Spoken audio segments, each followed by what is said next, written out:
방송 시작하겠습니다. 오늘도 좋은 밤입니다. 밤이가 원래 밤의 플랫폼? 뭐 그런 거 아닌가요? 밤의 플랫폼. 밤을 잊은 그대에게, 뭐 이런 건데, 제가 목소리가 좀 좋았으면은 밤을 잊은 그대에게 해가지고 음악도 좀 틀어주고 쭉 하겠는데, 제가 그렇게 목소리가 이렇게 좋은 편은 아니라서, 그냥, 어찌 보면은 딱딱한 주식 관련된 얘기나 하고 뭐 그렇게 지내야 될 것 같습니다. 다음에 태어날 땐 제가 목소리 좋은 남자 태어나가지고 밤을 잊은 그대에게도 한번 좀 리딩을 해보고요. 밤의 플랫폼 그런 것도 한번 만들어보고 뭐 그렇게 해볼 작정입니다. 지금 화면에 보이는 것은 페이스북이 헬스케어 시장에 진출한다. 이건 또 뭐지? 페이스북이 어떻게 헬스케어 시장에 진출하나? 페이스북이 예방위생의학이라는 이름의 헬스케어 툴을 내놓고 이용자의 건강을 정기적으로 체크할 수 있는 서비스로 페이스북이 처음으로 추진한다. 프레디 아보노지 박사가 대빵인데 익명으로 작성된 의료 데이터를 도식화해서 도식화하는 기밀 프로젝트에 관여하고 있다. 익명으로 작성된 의료 데이터를 도식화한다. 미국의 암협회, 심장학회, 또 심장협회, 질병예방관리센터와 협력해가지고 정년퇴임 후 건강을 지키는 데 필요한 표준 검사를 받도록 경고하는 디지털 독촉장을 개발하고 있다. 독촉장? 뭘 이제 빨리 받아라 뭐 이런 건가요? 미국의 2대 사망 원인 중에 하나인 심장병과 암, 이 두 개가 이제 중요한가 보죠. 심장병과 암에 가장 많이 좀 노출되어 있다. 그 다음에 이제 인플루엔자, 감기. 심장병은 100% 예방할 수가 있다. 플랫폼에서 예방 리마인더를 도입하면 심장 건강을 확인할 수 있다. 이런 식으로 하여튼 뭐 하는 모양입니다. 그래서 드디어 페이스북이 이제 그 건강시장, 헬스케어 시장까지도 진출한다. 이런 얘기가 나오네요. 자, 어쨌든 그렇고요.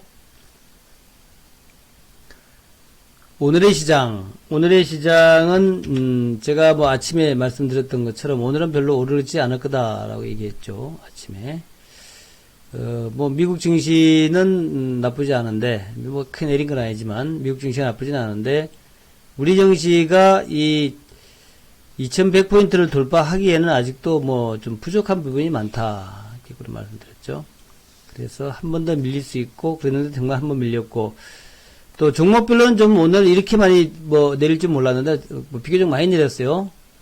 종목 등락현황 보니까 등락현황이 그 50%에도 못 미쳐.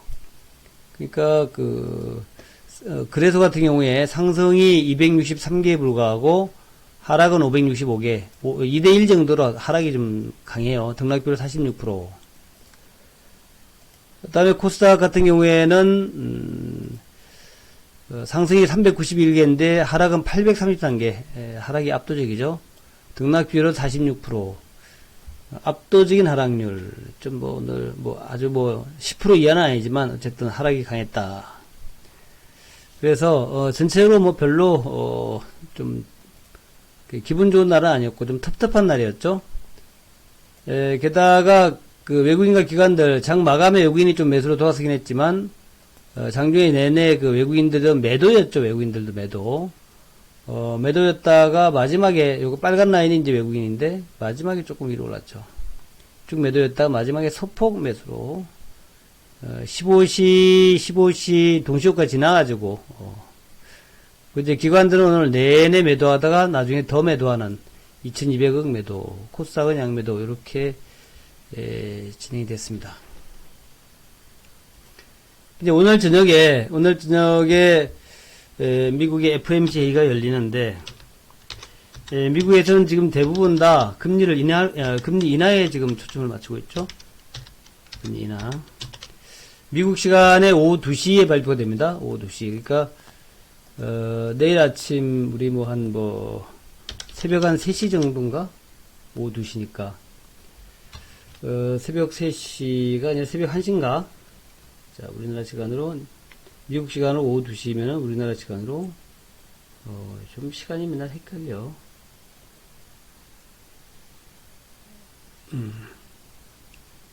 우리보다 1시간 늦으니까, 미국 시간으로 2시면 우리는 3시겠네요, 3시. 우리 시간 3시에 발표가 됩니다, 아침에. 그러니까 미국은 오후 2시, 우리나라는 이제 오전 3시쯤에 발표가 될 것이다, 라고 보는 거죠. 발표가 되면은 아마도 근데 하여튼 금리를 내린다 하더라도, 시장에는 그렇게 큰 호재가 되지는 않을 거다. 저는 그렇게 보고 있고, 아마도 오늘 저녁에 미국 증시 좀 내리지 않겠나, 그렇게 일단 예상을 하고 있습니다. 자, 오늘 전체적으로 볼 때에, 별로 오른 종목은 없었는데, 일단 삼성전자하고 하이닉스는 그 자리에서 계속 머물고 있죠. 더 올라가지도 않고 내려가지도 않고, 요렇게, 지금 5만원대에서 지금 이제 왔다 갔다 하고 있습니다. 5만원대에서. 하이닉스 마찬가지로, 더 올라가지 못하고 그 정도에 멈춰 있는 거죠. 그 다음에 자동차도 마찬가지로 13만원 현대차 돌파 못하고, 눌려 있는 것이고요. 다른 종목도 비슷비슷합니다. 오늘 한국조선해양이 좀 빠졌어요. 요것도 이제 고점에서 계속 행보하다가 12만원대 중반에 행보하다가 오늘 비교적 많이 빠졌지만 그렇다고 크게 이탈해서 내려갈 것 같지는 않아요. 그냥 박스권 내에서 왔다 갔다 한다. 그 정도로 보이고, 그 다음에 네이버는 이제 15만원인데 요것도 고점에서 지금 행보를 하고 있죠. 고점에서. 그래서 추가적인 상승도 가능해 보이는 그런 모습이다라고 보여지겠고, 카카오 역시 마찬가지입니다. 카카오 역시 마찬가지로 오늘 14만원대를 깨고 내려왔지만 모양은 여전히 좋은 흐름으로 가고 있다라고 봐야 되겠죠. 그리고 특별히 오늘 좀 올랐던 것은 이제 아모레퍼시픽과 아모레주에 같은 이제 화장품주였어요. 화장품주. 아모레가 오랜만에 정말 아모레퍼시픽이 오랜만에 올랐는데 급등 나왔죠? 그래서 뚝 뚫고 이제 여기 장기선을 뚫고 올라왔는데, 요 이제 위에 라인은 제가 예전에 그려놓은 겁니다. 요 정도까지 올라갈 거다. 24만원까지 올라갈 거다라고 그려놨는데, 이번에 24만원까지 갈까요? 글쎄. 안 들립니까? 쇼핑님? 그러면은, 잠깐만요.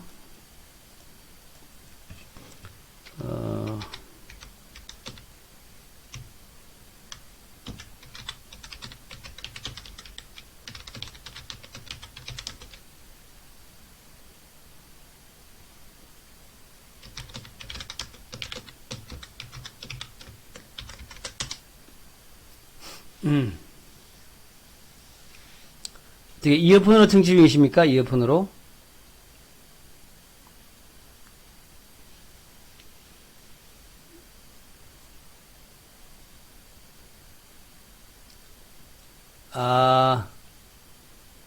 예.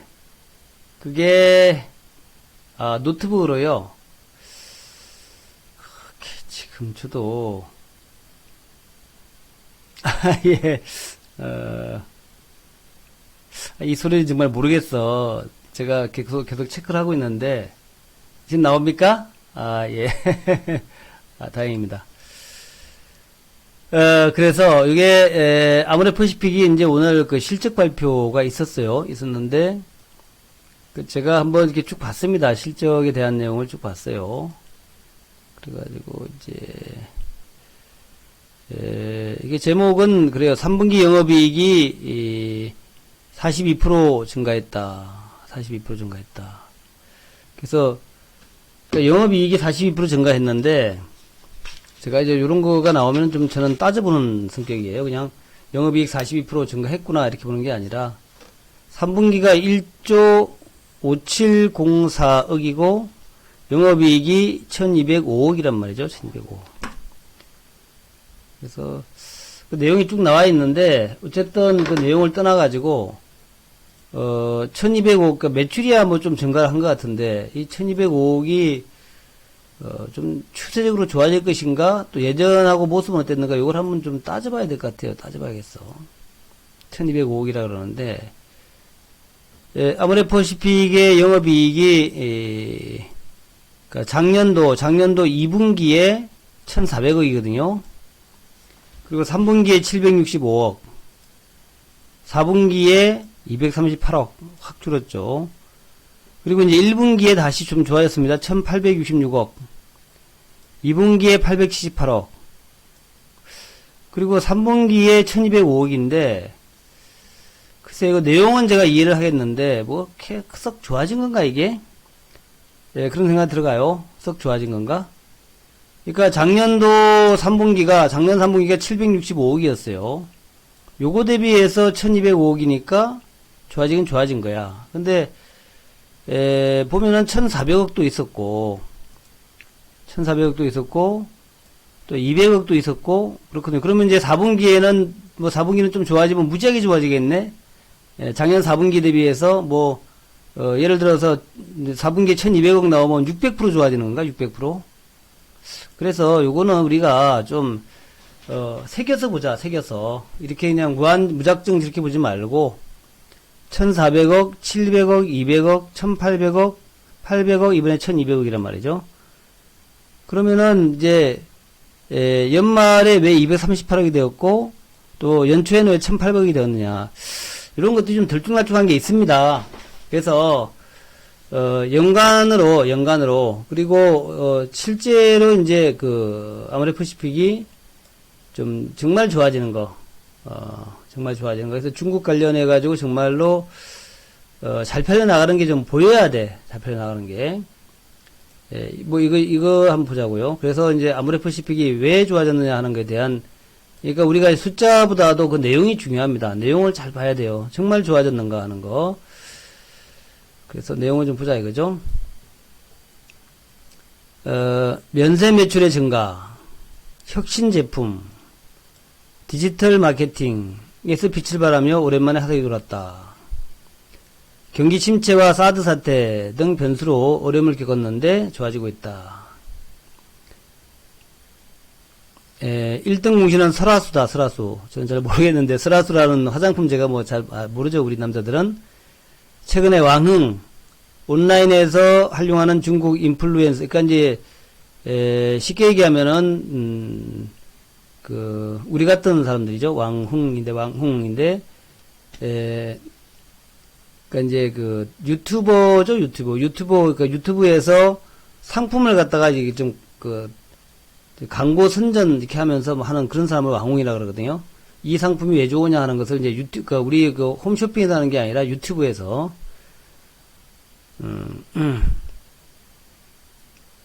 다양한 이벤트를 마련했다. VIP를 대상으로 이 같은 마케팅 활동이 면세 매출로 이어질 수 있게 해주겠다.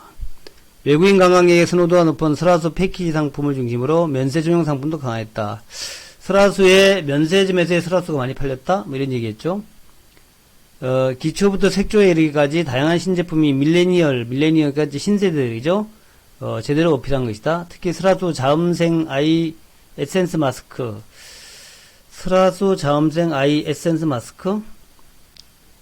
또 아이오페 더 비타민 C23 앰플, 비타민 앰플. 참 우리 잘 모르는 남자들은 잘 몰라 이런 거. 이런 것들이 인기를 얻었다. 메이크업 브랜드 블랭크하고 Z세대의 남성을 위한 메이크업 전문 브랜드 비레디. 요즘 젊은 층 애들도 화장을 열심히 하더라고요. 하여튼 뭐 그런 것 때문에 좀 좋아졌다라는 건데, 조금 더 지켜봐야 될 것 같아요. 좀 긍정적인 부분은, 확실히 우리가 좀 긍정적인 부분은,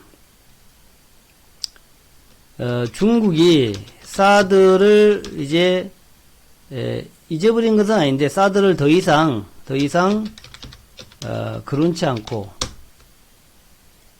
이번에 그 소위 그 단체 관광들 단체 관광도 이제 뭐 상을 주는 거죠. 상을 주는 거. 단체 관광이 뭐 3,000명 그래요. 3,000명. 심지어는 뭐 4,000명. 이거는 정말 단체 관광이죠. 3,000명, 4,000명이 한꺼번에, 지난번에, 파라다이스 시티요? 여기에 가가지고 그 행사하는 거 한번 사진에 나온 거 있었죠? 그러니까 한 3, 4천 명이 동시에 와서, 이렇게 이제 휩쓸고 다닌다. 그리고 이번에, 또 뭐 언제 뭐 11월 달인가 언제 또 한번 온다 그래요. 11월 달에도 뭐 하여튼 뭐 송도에도 온다. 또 송도에서 무슨 이렇게 그 페스티벌, 춤추는 페스티벌 행사를 한다든가. 그래가지고 뭐 인천대학교하고 송도에 가면 이제 인천대학교도 있고 또 글로벌 캠퍼스가 있거든요. 글로벌 캠퍼스. 여기에서 이제 그런 행사 하는 모양이에요. 춤추는 행사. 인천대하고. 근데 그게 명수가 뭐 수천 명이에요. 수천 명. 수천 명이 와가지고 그래서 상당히 좀 그런 것들은 이 그 면세 매출이라든가 이런 게 그 영향이 좀 줄 것 같다. 특히 이제 면세 매출의 대부분이 다 화장품이잖아요. 면세 매출의 상당 부분이 화장품이다. 우리나라 뭐 화장품 빼고 무슨 인삼을 그렇게 사가는 것도 아니고 제가 보니까 화장품이더라고요. 주로 이제 우리 여행 나가실 때 보시지만 그 면세점 가가지고 이제 그 찾잖아요. 롯데 면세점 찾으면은 거기에 이제 이렇게 널브러져 가지고 포장 뜯는 사람들이 있습니다. 포장 뜯는 사람들. 그래서 그 포장 뜯는 사람들 이렇게 보면은 다 중국 사람들이야. 그래서 그런 것은 좀 영향이 있겠다. 그런데 아까 말씀드렸다시피 그 아까 유상증자도 좀 있었고 유상증자도 있었고 아무래도 FC 유상증자 그리고 과연 아까 얘기했던 영업이익이 1200억 영업이익인데 1205억이라 그랬죠. 1205억 영업이익인데 이게 실제로 정말 좋아진 건가 하는 것은 좀 살펴보자 나중에. 조금 더 지나서 이제 우리가 살펴보자는 거죠. 그러니까 1205억이라는 영업이익이 났는데 어찌 보면 200억에서 1800억에서 800억도 줄었다가 지금 1200억이거든요. 그러니까 이게 좀 들쭉날쭉하니까 이게 잘 모르겠다. 조금 더 추세를 보자. 조금 더 추세를 보자. 그래서 저 생각에는 영업이익이 이제 한 2,500, 분기 한 2,500 내지 3,000억 정도, 3,000억 정도로 이제 좀 이렇게 안정화되면은 이제 영업이익 1조 넘어가잖아요. 영업이익이. 그렇게 되면은 이제 아모레퍼시픽은 정말 우리가 좀 인정해 줄 수 있는 그런 이제 되지 않겠냐. 1조가 넘어가기에는 좀 너무 먼가요. 어쨌든 이제 그런 관점에서 저는 아모레퍼시픽을 보고 있습니다. 아모레퍼시픽의 이제 시가총액이 지금 꽤 커요. 꽤 컸기 때문에 영업이익도 그게 버금가는 그런 영업이익이 나와야겠다. 시총이 현재 1조밖에 안 되는구나. 1조 합해가지고 1조 6천억이네요. 1조 6천억. 그러니까 그쵸 뭐 LG생활공이 더 크다. 1조 9천억. 1조 9천억이 일단 뭐 LG생활건강이 더 크네요. 9,475 아닌가? 1조 9,475 이게 19조구나. 19조 4,758억이네요. 19조. 예, LG생활건강이 19조. LG생활건강이 19조고 아모레퍼시픽이 합해가지고 지금 17조네. 17조. 그렇습니다. 아모레퍼시픽과 아모레지 합해가지고 17조고 LG생활건강은 19조 정도. 이게 이제 싼 가격은 아니죠. 이게 주가가 굉장히 좀 그렇다라는 거. 시가총액이 그렇습니다. 맞죠? 3억 10조 6조 9,677억 맞죠? 그죠? 맞습니다. 시총이 이게 장난이 아니에요. 장난이. 시총이 이제 굉장히 높기 때문에 그만큼 이제 그 정도의 수준이 좀 돼야 되겠다는 겁니다.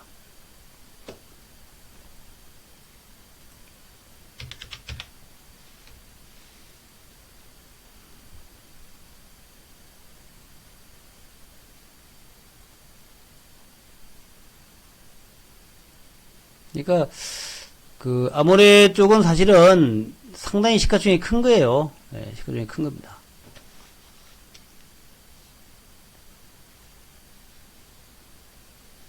코롱생명과학이 임원 구속 영장 청구다. 코롱생명과학은 이제 좀 조사해봐야 될 부분이 좀 있다고 나가는 것 같죠? 코롱생명과학. 자, 요즘 또 검찰이 워낙 또 세게 나가니까, 검찰이 요즘 뭐 타다도 지금 뭐 불구속 기소하고 뭐 하여튼 뭐 검찰이 아주 세게 나갑니다. 너무 검찰이 센 거 아닌가 생각이 좀 들고 그래요. 그렇고 그리고 테마주에서는 오늘 뭐 이렇다 하게 강한 쪽은 없었고 화장품만 강했습니다. 화장품만. 아모레퍼시픽 급등을 하면서 관련해서 뭐 ABCNC도 올라오고 토니모리, 이츠한불, 한국화장품 제조, 한국화장품, 또 콜마홀딩스, 콜마 이런 것들. 그래서 아모레가 올라오면서 화장품만 강했다. 근데 그것이 제가 볼 때는 지속될지에 대해서는 좀 생각해 봐야겠다. 그렇게 이제 보는 거예요. 그 다음에 바이오에서는 역시 뭐 HLB. 이게 오늘 거래 대금이 무려 9,267억. 그래서 차트를 제가 보면서 이제 말씀드리기를 이게 지금 차트가 지금 1조 가량의 거래가 일어난 지가 벌써 이때부터 보면은 요거예요. 하나, 둘, 셋, 넷, 다섯, 여섯, 7개. 7일 동안에 지금 1조 정도 거래가 이랬거든요. 7일 동안. 7영업일이니까 거의 2주 가량 이제 거래 대금이 1조 가까이 됐어요. 1조 가까이. 이거 뭐 엄청난 거래 대금입니다. 그래서 앞으로 절대로 1조 이상의 거래 대금이 일어나기가 어렵다 보는 거죠. 이게 어렵다 보는 겁니다. 그래서 요거 지금 이제 1조 가량의 거래 대금이 일어나기 때문에 여기에서는 제가 볼 때는 요 가격대를 다시 넘어가기에는 참 어려울 것 같다. 이제 20만 원을 넘어가기 참 어려울 것 같다. 이렇게 보는 거예요. 20만 원. 그래서 요 20만 원을 넘어가기 어려울 것이다라고 보기 때문에 여러분들은 좀 HLB에 대해서는 뭐 단기 매매는 좋은데 지금 사가지고 좀 자기로 가져간다 이건 아니라는 거. 그거는 좀 우리가 주의를 해야 될 부분이다. 그리고 그렇습니다.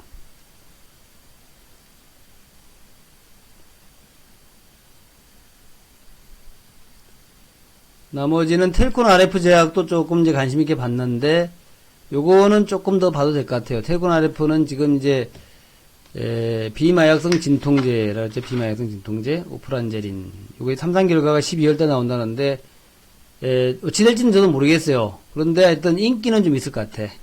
그래서 내일 한번 요 라인만 깨지 않는다면 6,000원대 라인만 깨지 않는다면 다시 한번 이제 올라갈 수 있는 그런 여지는 있어 보인다. 그게 이제 오피란제린의 비보존 그리고 텔콘 RF가 될 것 같고요. 그리고 뭐 재료들은 여러분 다 아실 거예요. 셀리버리의 파킨슨병 물질 또 ABL 바이오의 파킨슨병의 BBB라 그러죠. 블러드 브레인 베리어에서 BBB를 통과할 수 있는 다른 것보다 굉장히 강하게 뭐 8배나 강하게 통과할 수 있는 그런 기술을 가지고 있다. 이게 이제 ABL 바이오. 그래서 이제 파킨슨병이라든가 똑같은 것들을 유명한 어느 제약사더라고.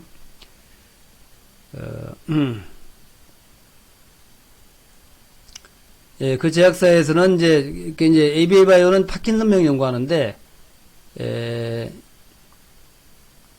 로슈는 그걸 이제 치매에다가 이제 그러니까 알츠하이머에다가 지금 그 기술을 좀 적용해서 연구를 하고 있다 그러죠. 로슈의 알츠하이머. 근데 이제 ABL 바이오는 이제 같은 뇌질환인데 파킨슨병 거기에 이제 그것을 하고 기술 수출 들어간다 뭐 그런 것 같죠. 그리고 이제 오늘 또 아주 이슈가 됐던 것이 구충제인데 이거가 일단 얘기는 그래요.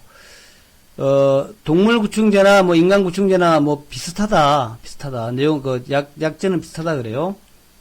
그리고 이 펜벤다졸 이름도 어렵다. 펜벤다졸이 항암 효과가 있다. 항암 효과가 있는 것은 맞는데 하지만 그게 다른 부작용이 얼마나 있을지 모르겠다. 인간을 대상으로 실험을 아직 하지는 않았다는 거죠. 펜벤다졸을 암에다가 적용해가지고 해보지는 않았다는 거죠. 근데 하여튼 뭐 오늘도 어쨌든 제일바이오는 상한가에 갔고요. 제일바이오 상한가 갔고, 그 다음에 진바이오텍은 21%. 괜찮죠, 이것도? 그리고, 그 외에 뭐 몇 종목들 쭉 있더라고요. 근데, 글쎄, 저거 뭐 믿어야 되나 말아야 되나? 하여튼 뭐 그런 정도고, 오늘은 뭐 그런 정도입니다. 이 그 태평양, 그 아모레퍼시픽하고 펜벤다졸하고 바이오에서도 뭐 계속 시세가 나오고 있던 HLB 정도, 그 정도가 이제 시장의 중심이었다. 다른 것들은 별로 뭐 크게 이제 움직이는 게 없었다는 거죠. 그렇게 정리를 할 수 있겠고. 그래서 이제 그 다음 내일이 중요한데, 내일은 일단 첫째가, 가장 중요한 게, 지금 이제 내일 증시가, 미국 증시가 어떻게 될 거냐 하는 게 중요합니다. 왜냐하면 이제 S&P 500이 사상 최고치 근처에 있기 때문에, 이 사상 최고치에서 깨질 수 있어요. 그래서, FOMC가 이제 미국 시간으로 오후 2시에 결과를 발표하죠. 그리고 우리나라 이제 오후 3시 정도가 이제, 오전 3시 정도에 우리나라에 이제 뉴스가 들어오는데, 금리를 2번 내리고 이제 세 번째 금리 내리는 거란 말이죠. 세 번째 금리를 내려서 과연 이것이, 미국 시장이 어떻게 먹힐 것인가, 이게 참 중요해요. 어떻게 될 것인가, 이게 중요한데, 저는 하여튼 내려갈 거라고 봅니다. 저는 이제 미국 증시가 내일 아침에 내려갈 것이다. 이제 그렇게 보고 있어요. 근데 뭐 내려갈지 안 내릴지 모르죠. 그래서 현재의 미국 증시는, 지수선물 보니까, 이렇게 되어 있습니다. 다우지수는 약보합, S&P는 강보합 정도, 유럽 시장도 뭐 그냥 보합 정도 시세예요. 그래서 뭐, 아직은 뭐 별 반응이 없는 것 같다 생각이 들고, 근데 하여튼 뭐 금리가 내려가든지 안 내리든지 간에 미국 증시는 좀 조정받지 않겠나 그렇게 보고 있고, 따라서 이제 우리나라 증시도 내일은 좀 조정받지 않겠나. 근데 그러다가 또 급등할 수도 있겠죠. 일단 뭐 그렇게 되지 않겠나 생각하고 있습니다. 좀 조정받지 않겠나 생각하고 있는 거죠.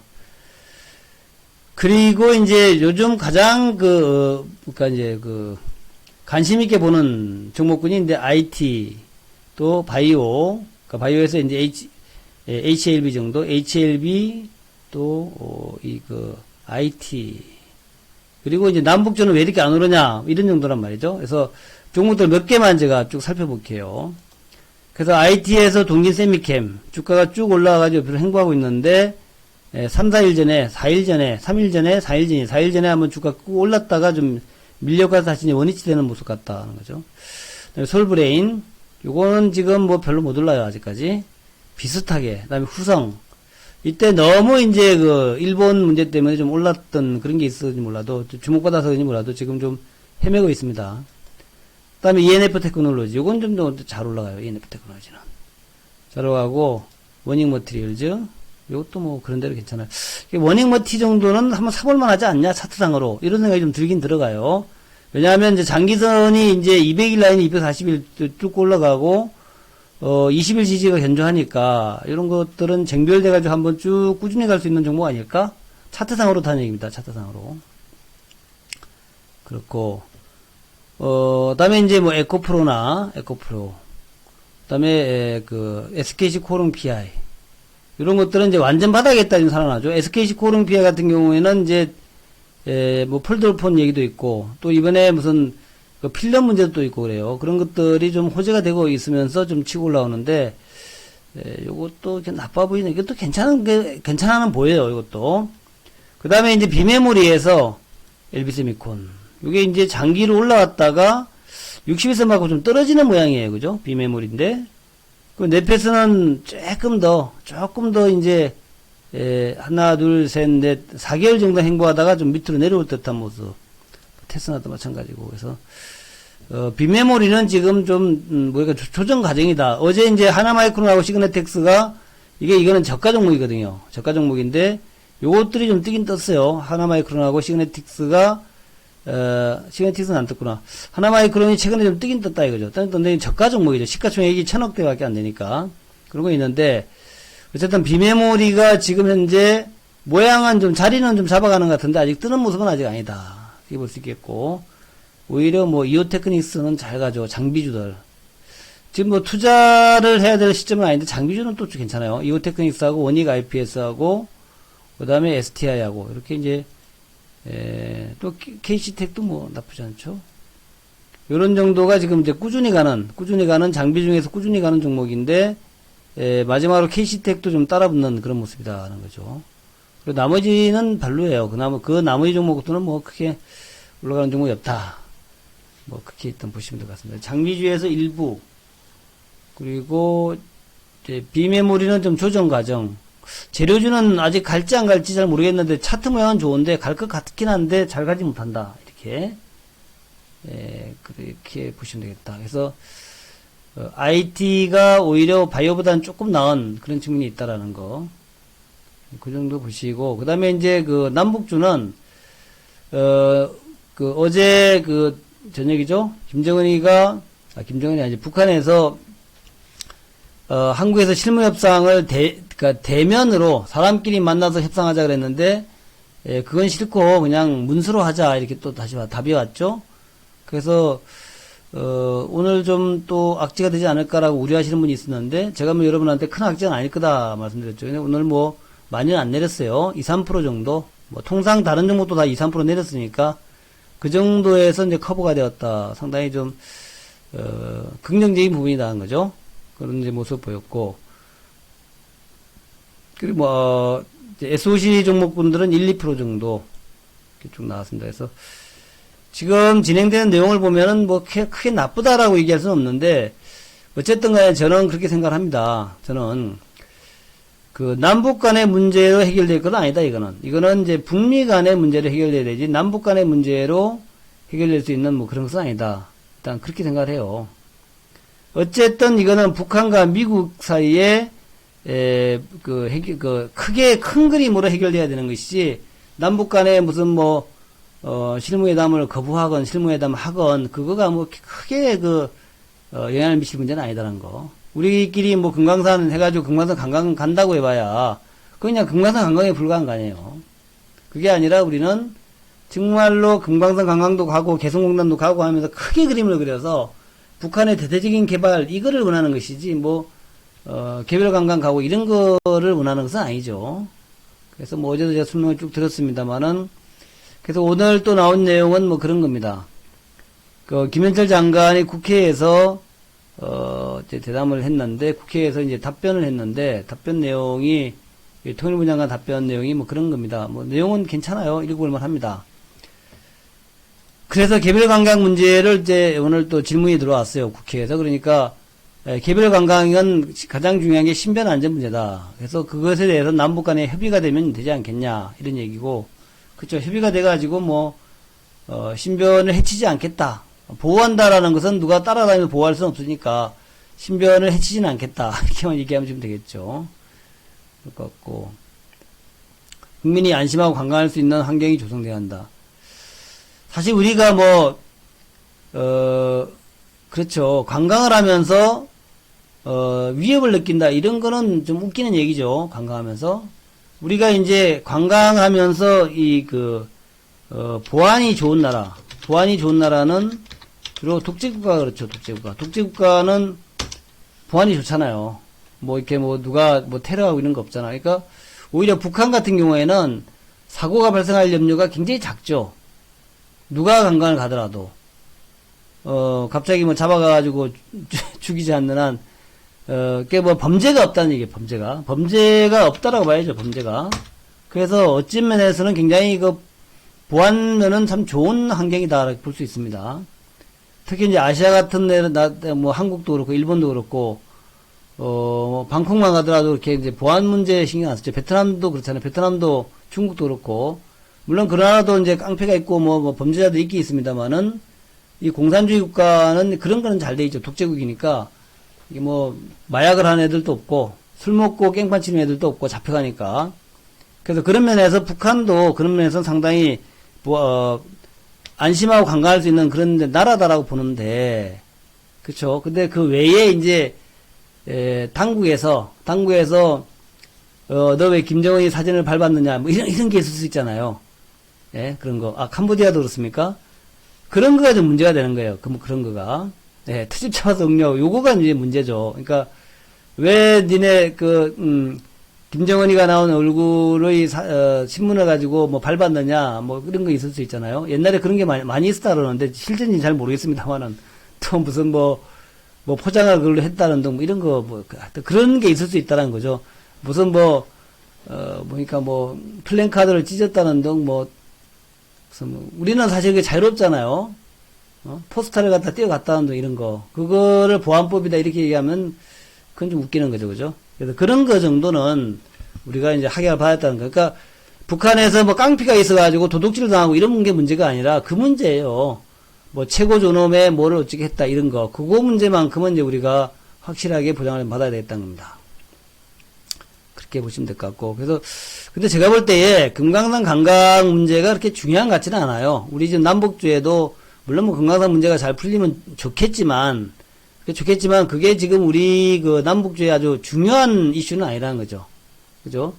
남북주가 뭐 관광 좀 하자고 우리가 남북주 뭐 금강산주 사자고 해서 남북주 하는 거 아니잖아요. 그러니까 큰 그림으로 풀려서 철도도 하고 도로도 하고 뭐 북한의 대대적인 개발이 있을 것이다 하는 것 때문에 남북주를 보고 있으니까 그렇게 된다면은 결국 북한과 미국 간의 문제 해결이 중요하다 하는 거예요. 그리고 이제 오늘 조금 중요한 게 있었는데 이게 뭐냐면은 이거는 조금 우리가 좀 생각을 해야 될 부분이에요. 그게 뭐냐면은 이거는 우리가 조금 생각을 좀 당장은 뭐 큰 문제는 아닌데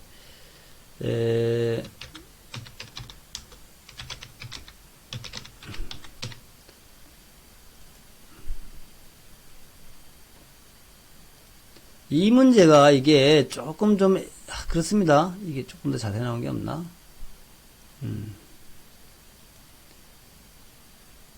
지금까지 말이죠.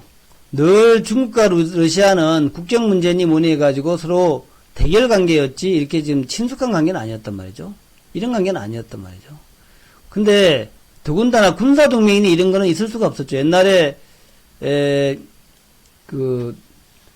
중국이 러시아 보고 너희들은 수정주의자다. 그렇죠? 수정주의자. 후르시브 때문에 수정주의자다. 그렇죠? 주의자. 공산주의에서 수정주의자고. 그러니까 이제 러시아가 뭐라 그러냐면 중국 보고 너희들은 교조주의자다. 교조주의자는 이제 근본주의자는 거의 비슷한 말이죠. 근본주의자. 우리가 교리를 해석할 때 너무 교리를 갖다 문자 그대로 해석하면서 하는 사람은 근본주의자라 그러잖아요. 그래가지고 이제 이슬람에서도 이제 극단주의, 이슬람 극단주의자의 대부분 근본주의자들인데 옛날에 이제 중국은 러시아 보고 니네들은 공산주의를 갖다가 원래의 공산주의, 마르크스 레닌주의가 아니라 새로운 이제 수정 공산주의자가 됐다 이런 거고 그렇게 얘기하니까 러시아는 중국 보고 니네들은 교조주의자다 이렇게 얘기했단 말이죠. 그렇게 하면서 싸웠던 게 이제 중국 러시아였고 또 흥룡강을 사이에 두고 계속 군사적으로 티격태격 했던 게 중국 러시아거든요. 근데 이게 동맹이 된다라는 것은 이거는 트럼프가 자다가 깜짝 놀랄 만한 그런 부분이에요. 이게 군사동맹.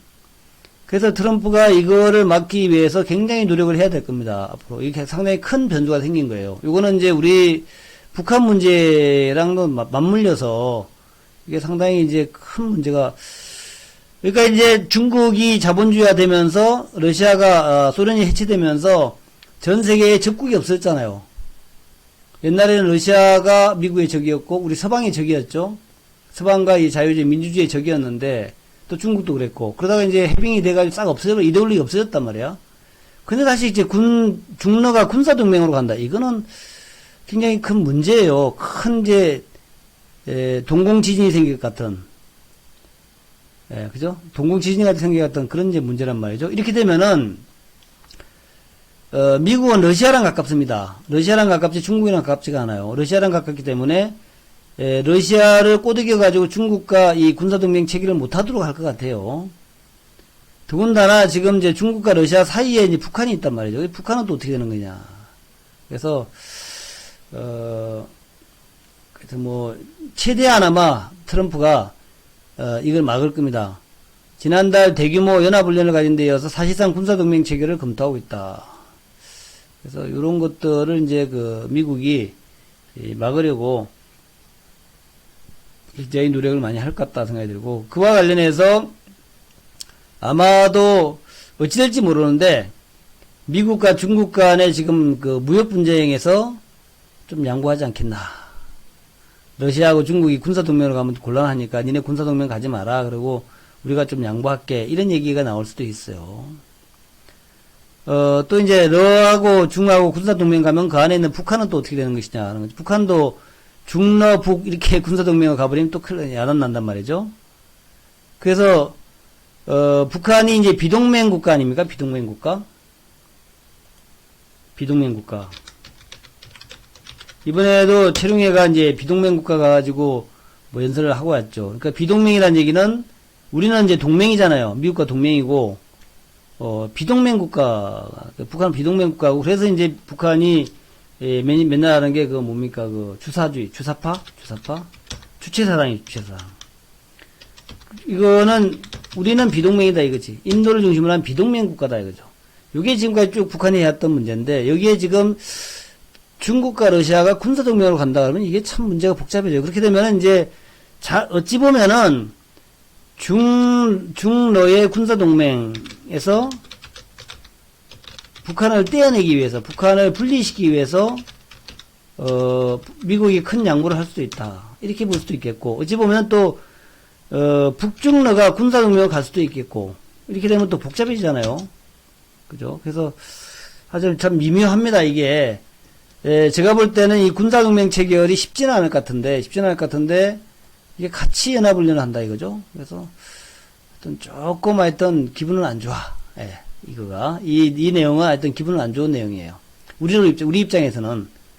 그러면은 이제 만약에 러시아하고, 중국하고 러시아하고 북한까지 해가지고 이제 삼각 군사동맹을 한다면 우리는 진짜 일본과 한국과 미국이 삼각 동맹을 맺어가지고 세계 3차 대전을 일으켜야 되나? 예, 예. 하여튼 뭐 그런 뭐 생각이 들어요. 이걸 딱 보면서 조금 기분이 안 좋았어요. 저것들이 왜 저러나 또 갑자기 생각이 들었어요. 그래서 요거 하나 변수는 될 수 있다. 그렇게 생각하자. 변수는 될 수 있다.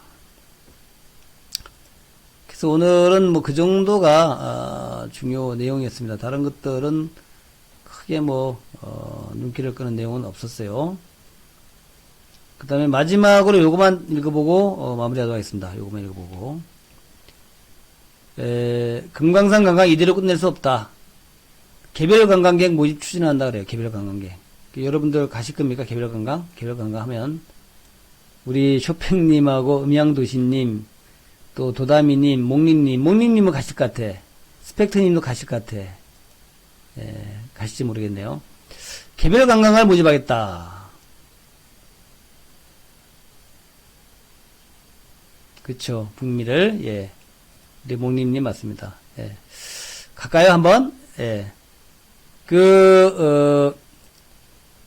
범강원도 운동본부, 범도미 운동본부라 그래요. 범도미 운동본부가, 30일 날 전국 규모의 관광객을 모집해서 금강산 개별 관광을 가겠다. 라고 얘기하네요. 이거 인천여고 가야 되는데, 예, 그죠? 인천여고 가야 되는데, 그죠? 저는 가야 되겠죠? 여러분한테 뭔가, 여우의 어떤, 보여드리기 위해서. 그죠? 그래서 전국 규모의 관광객을 모집해서, 금강산 개별 관광을 신청하겠다고 밝혔다. 근데 요게 이제 옛날에, 봄을 많이 가파자. 옛날에 제가 이제, 서독의 기억, 요거를 읽어드린 적이 있었죠? 옛날에 서독의 기억. 그때 이제, 서독의 고등학생들이, 동독으로, 수학여행을 많이 갔어요, 수학여행. 근데 이 동독으로 수학여행 가는 것에 선두했었던 사람들이 교사들입니다. 고등학교 교사들. 교사들이, 우리는 꼭 동독으로 수학여행 가야 되겠다. 해가지고 이제 동독으로 수학여행을 갔어요. 근데 그때 말씀드린 것처럼, 당시에, 그래요. 경비원도 보이지 않는 곳에 숨어 있다 단속합니까? 갔다 오셨네요, 왕솔나무님은.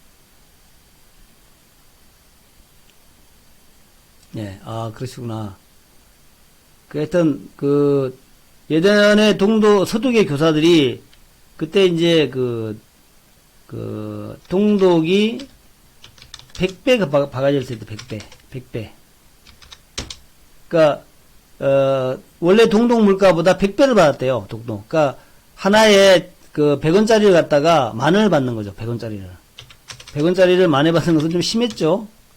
동독 물가는 100원짜리인데 자기네들한테 100원에 팔면서 서독 그 수학여행 온 애들한테 10,000원에 받았다는 거예요, 10,000원에. 엄청나죠? 그렇게 받았대요, 동독 애들이. 그럼에도 불구하고, 그런 걸 뻔히 알면서도 교사들이, 예, 선동을 해서, 선동인가? 좀 솔선수범해서, 해서, 동독으로 고등학생들 끌고 수학여행을 갔다 합니다. 예. 우리나라가 과연 고등학교 선생들이, 고등학교 학생들 데리고, 북한으로 수학여행 간다 그러면 허가해 줄까요? 그죠? 허가해 줄까? 저는 절대 안 해줄 거라 생각합니다. 절대. 부모들이 노! 할 것 같아요. 저거 미쳤다 그럴 거란 말이죠. 저거 정교조라서 그렇다 이렇게 나오고 그란 말이죠. 예. 그래서 하여튼 그만큼 이제 서독은 그렇게 좀 뭐랄까 개방적이고 좀 뭐 여건이 좀 다르겠지만 그죠? 우리나라 여건이 좀 다르겠지만 그쵸? 우리나라 여건이 좀 다르죠. 서독하고는 아무래도 서독은 동독하고 좀 많이 그래도 TV도 같이 봤대요. TV도 동독 TV도 서독에서 보고 서독 TV도 동독에서 봤다랍니다. 근데 그러셔 좀 우리랑은 좀 다르긴 달랐어. 그렇지만 그래도 100배의 물가에도 불구하고 서독의 그 교사들이 학생들을 끌고 수학여행을 갔었다라는 이것이 바로 동서독의 차이를 갖다가 극복하는 계기가 됐다는 거죠. 우리나라에서 학부모들이 아주 그냥 데모를 할까요? 데모를 할까요? 절대 불가능하죠, 우리나라는. 지금의 상황에도 볼 때는 절대로 불가능해. 예. 근데 모르죠, 또. 갈 수 있을지 모르겠습니다. 근데 이제 북한 애들이 뭐 우리나라 고등학생이 수학여행 왔다 그러면은 진짜 잘해주겠죠? 그죠? 우리나라 고등학생이 가가지고 뭐 잘못했다고 트집 잡아가지고 납치하고 그러지는 않겠죠. 예, 일단 그랬다. 그래서, 마지막으로 했던 개별 관광 요것은 잘 될지, 될 것 같다는 생각이고, 인천여고도 한번 가볼까? 가야 되나 말아야 되나? 고민하게 만드는 그런 부분이 되겠습니다. 일단 그렇다라는 거. 사실은 이건 사실 중요한 건 아니에요. 저는 이거는 남북조한테 별로 중요할 것 같지가 않고, 중요한 것은, 그렇죠. 금강산 설악산이랑 비슷하죠? 예, 제가 보기에도 그래요. 제가 보기에도 그렇게 이제 우리 민족의 어떤, 민족의 염원이라는 거죠. 민족의 염원이라는 것이지, 제가 볼 때, 무슨 대단한 비경이다. 이런 것은 아닌 것 같습니다. 예. 지금 쭉 들리는 얘기를 보면은 대단한 비경은 아닌 것 같고, 그래서 중국 애들이 금강산을 보러, 오진 않는다 그래요.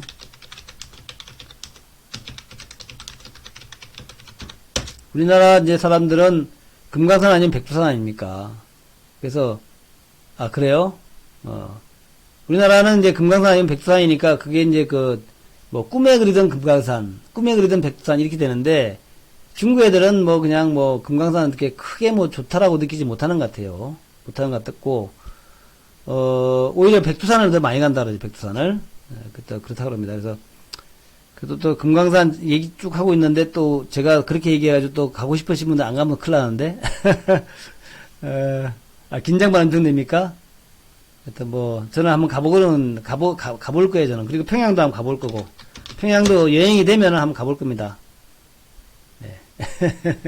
평양도 갈 수 있게 되면 저는 꼭 가볼 거예요. 왜냐면은, 남북주를 이렇게 제가 이렇게 막 설명드리고 그러니까 꼭 가보고 싶은 거예요. 옛날에 제가 그리스 문제 있죠, 그리스.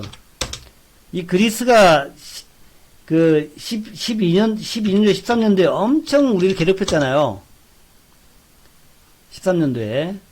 그래서 제가 언젠가 내년이나 후내년 돼가지고 한 달 정도 쉬면서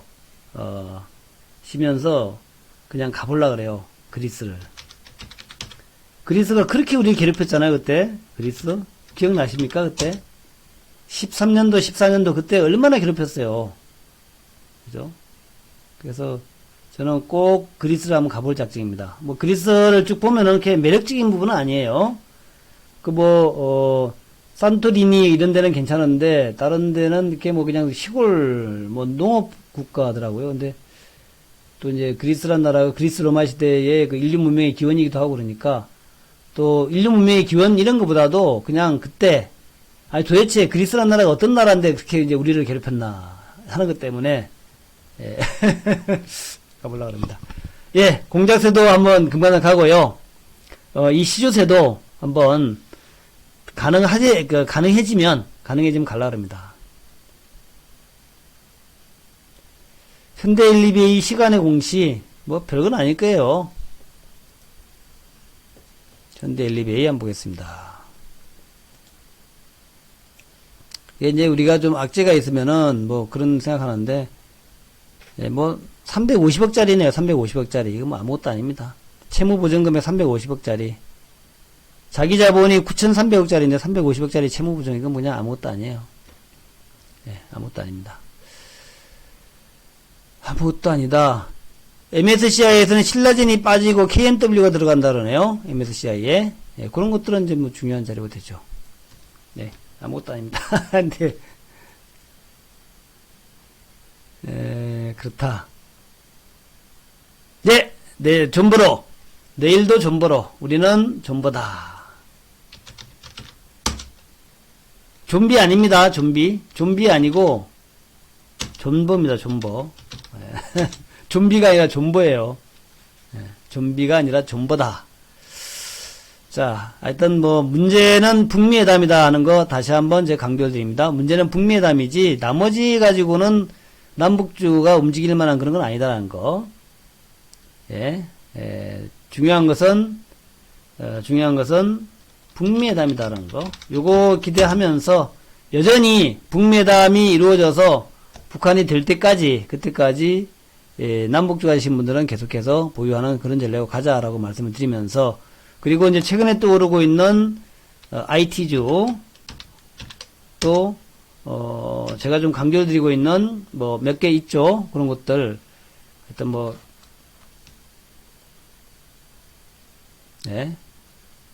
그런 것들 쭉 한번, 신경 써가지고, 검토하고 하시기 바라겠습니다. 자, 박수 치면서 마무리하고요. 저는 내일 아침 7시에 유튜브도 올리면서 7시에 또 방송하겠습니다. 밤새 또 뭐 특별한 얘기 있었는지 해가지고 아침에는 30분 동안 강의하니까 아침에는 꼭 한 번씩 들어오셔서 내일 아침 되면 또 까먹잖아. 우리가 까먹잖아. 근데 내일 아침에 다시 한번 제가 리마인드 시켜드리니까 그거 가지고 내일은 또 멋진 목요일이 되기를 기대합니다. 예. 전화 여러분이시 바랍니다. 감사드리고요. 내일 아침에 7시에 또 뵐게요. 감사합니다.